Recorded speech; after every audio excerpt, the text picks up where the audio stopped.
Good morning. Welcome to Monday Morning. I am Tanny Reed Walker. I am a counselor with FCSS in the middle southern Alberta region.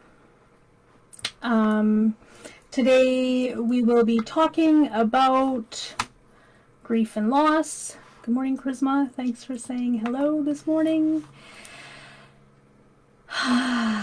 So, as I said, I'm Tanny Reed Walker. I've been a counselor with FCSS for several years. I work in the southern Alberta area. These Monday mornings have been going on for several months. I think we'll be doing them until March, and we'll see how it goes from there. This little series we are doing is on a book, and it's Loving from the Outside In and Mourning from the Inside Out.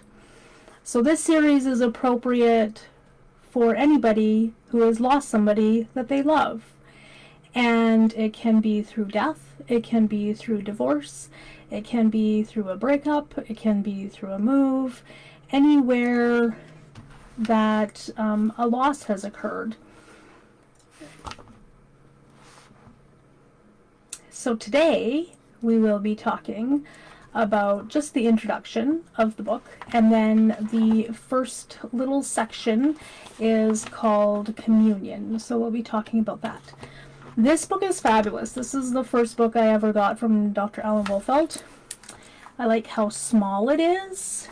It has tiny, tiny, tiny little chapters, and each chapter has a whole bunch of quotes which are lovely. I find quotes are like poetry, and quotes just are little bites that we can handle when we're grieving. They're little tiny messages that can change your whole day or flip your perspective.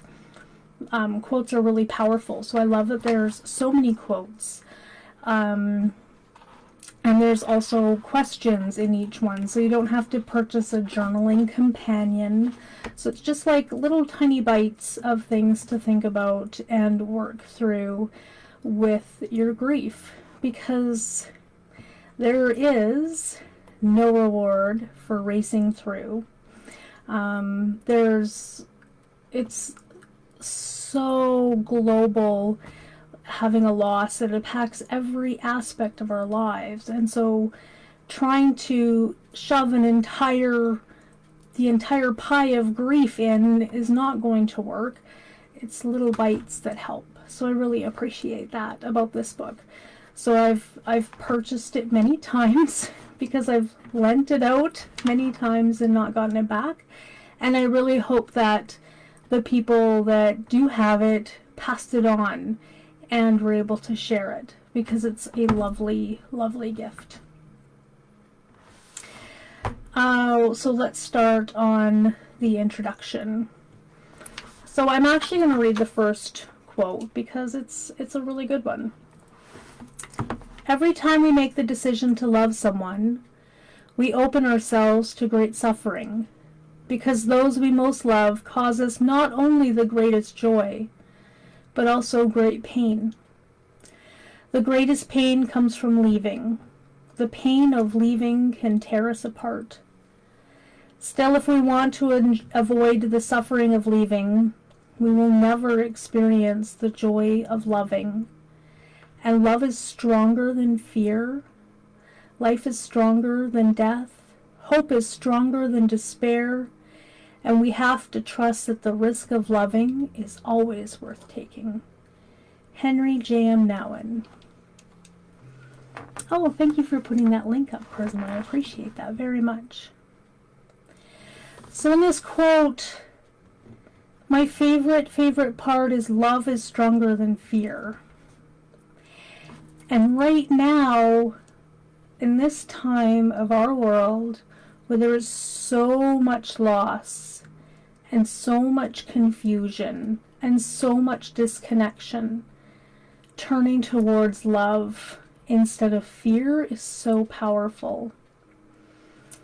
I have heard from a friend, and I think it comes from A Course in Miracles by Marianne Williamson.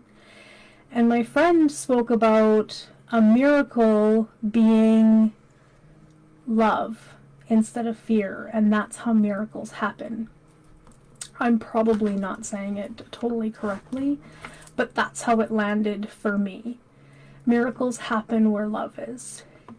And when we take people and we bring them to us, and that love is inside us, we feel that, it's so powerful. And so we love from the inside. And when that is removed, we feel that inside, so we need to move that out. And that's what this book is about. It's about taking all of that inside stuff that we've gathered and moving it out, moving the pain part out, so we can leave the good that's still inside there. I hope that's making sense.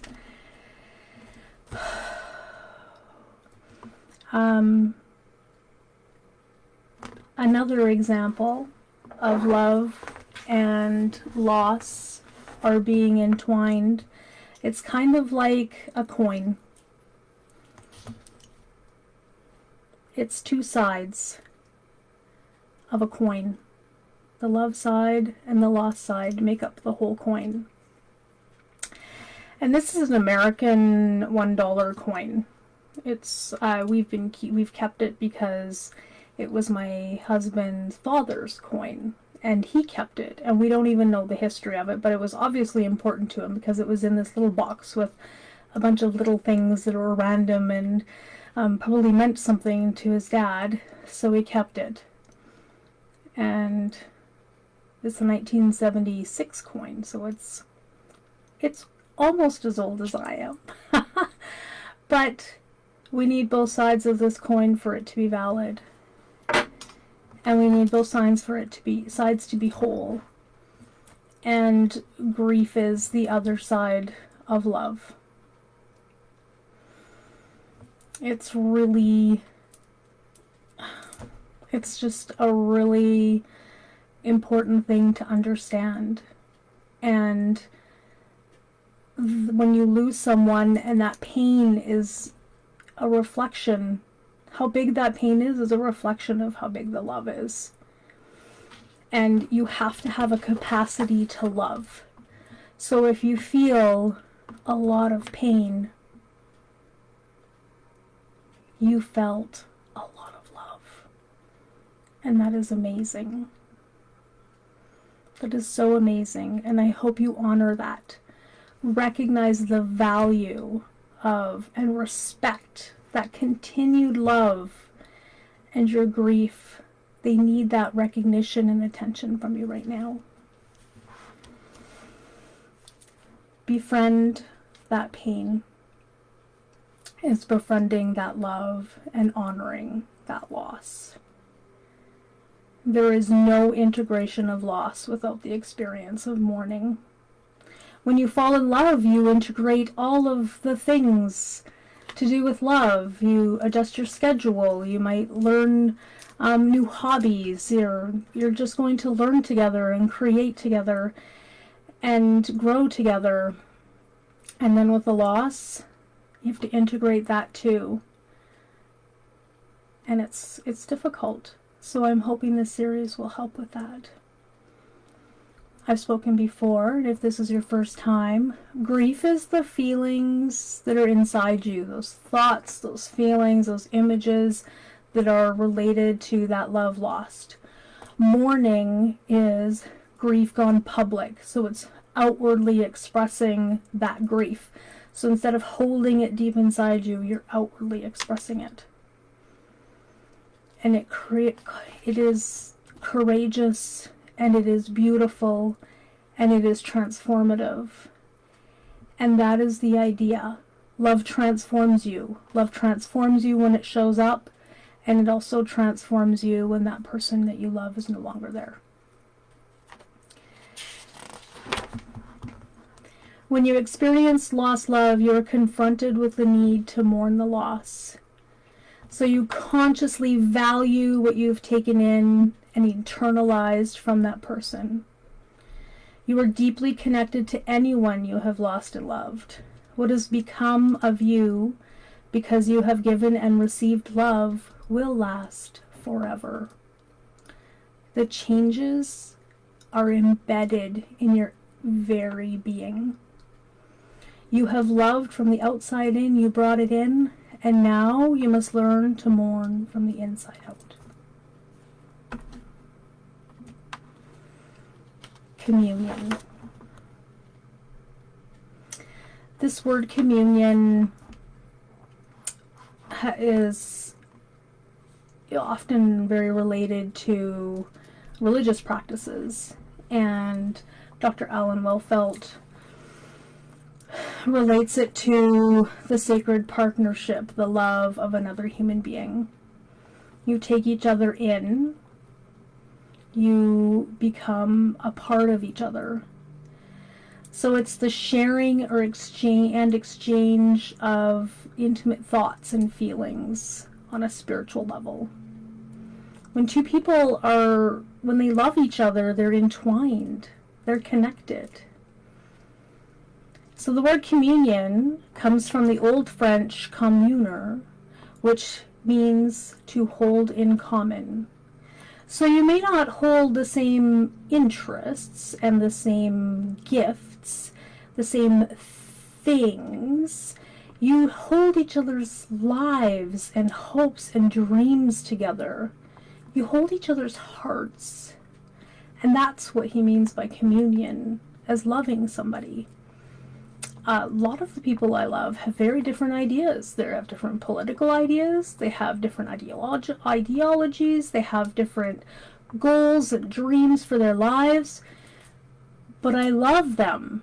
So I hope that their goals and dreams come true, and I am interested in them, and they are interested in me, and we support each other, and that is really powerful. Last night even I had a dream. It was a family gathering, a giant family gathering, which we all know is so not allowed right now. But everyone was there. Loved ones that have passed on, people I haven't seen in years, all of the people were there. And my favorite uncle, who's been gone for several years, was there. And we were just having fun, because that's who he was. And that's what love is.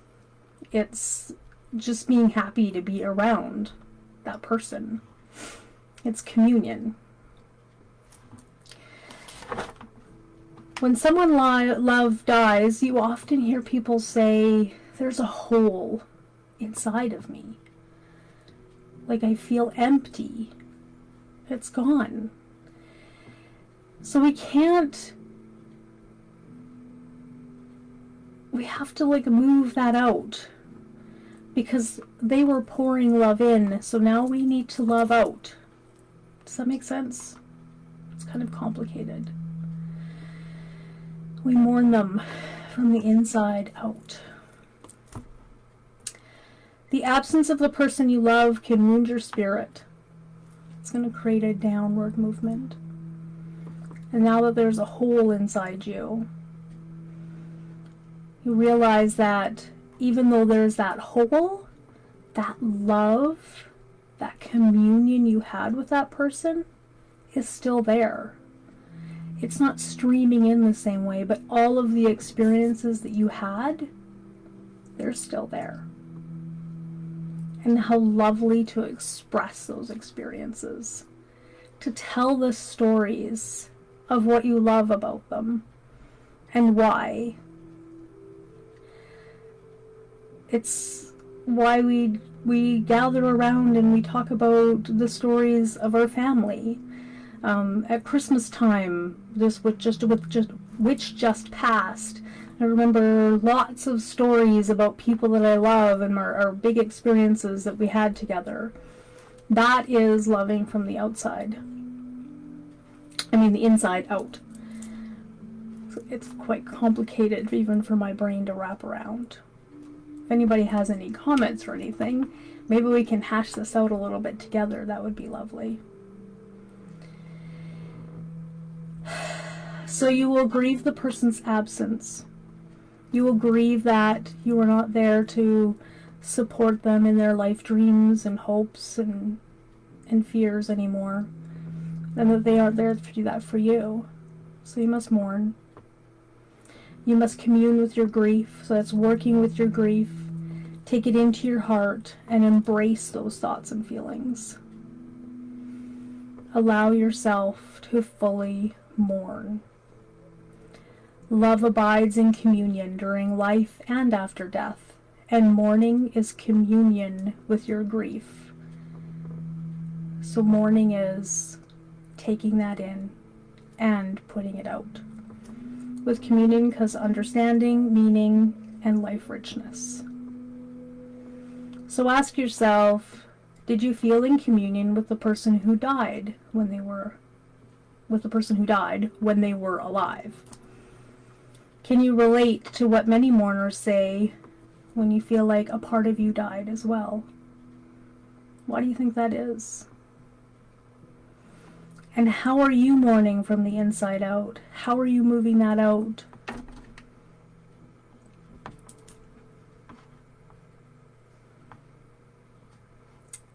Charisma has a comment. Do you want me to share it?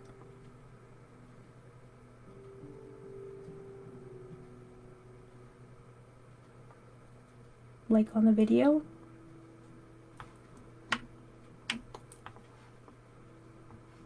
Okay, I'll just carry on. How are you mourning from the inside out? I already asked that. In what ways are you in communion with your grief? In what ways are you working with your grief? In what ways are you realizing that that grief is a part of you? Are you denying it? Are you ignoring it? Or are you working with it? And do you still feel in communion with the person who died? Oh, Charisma said sure. Thank you, Charisma. I feel like the hole is always there and it gets filled up with grief. And it feels heavy and suffocating. And when you cry or scream or journal and whatever you do to mourn, the grief comes out, and it comes out in those things, and the hole has space to fill up again.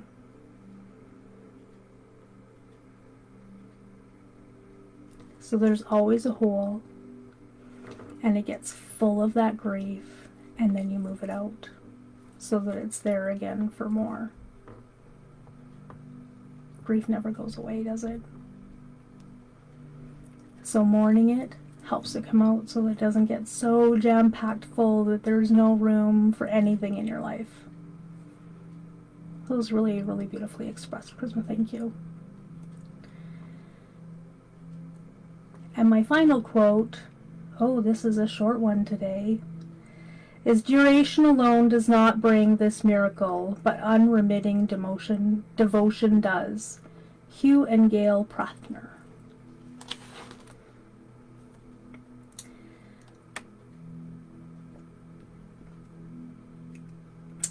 Love and grief are together. The people that we love the most, we let into our hearts, and they're the ones that hurt us the most. But we cannot stop allowing people in. You want to make sure you invite healthy people in. But we grow when we're in love. We grow with other people. That's what the communion is. It's helping grow. And when someone is gone, it feels like we shrink and we stop growing. And the way to keep growing is to express that grief, express those feelings, and have them move out. It's loving yourself. It's honoring that relationship. Whether that relationship ended through a divorce or a separation or a death, that love was true. That love happened, and that love was a part of you. And that will always be part of you. Missing that coming in is very painful, and you do not want to close off forever. At the very beginning, you might need to close off for a little bit, and that is perfectly healthy and understandable. But the idea is to keep going and keep growing and move it out. So next week we will do some more. Because the chapters are so tiny, I might be able to do more than 2 little bits. It all depends. But I thank you for watching. I ask you to share. I would like to keep this going till March. I would also really appreciate knowing what people would like to see, if there's anything they're interested in. I recently talked to somebody who suggested a couple of really amazing podcasts, so I'll be listening to that and probably discussing them. I think I'm also starting to build a list of suggestions for people to check out. Anytime you get a suggestion, listen to it for a bit, and if it doesn't resonate, move on. Find something else that fits you better. This is about you. This is about your journey through the wilderness. And whoever you bring along with you alongside, have them there for as long as you need them, and then let them go. If it's a counselor, if it's a somebody who writes books, if it's a podcast, anything like that, listen to you. Listen to you. And the biggest message today is love over fear. Please, please turn towards love over the fear, because love is what will conquer it. Thank you very much.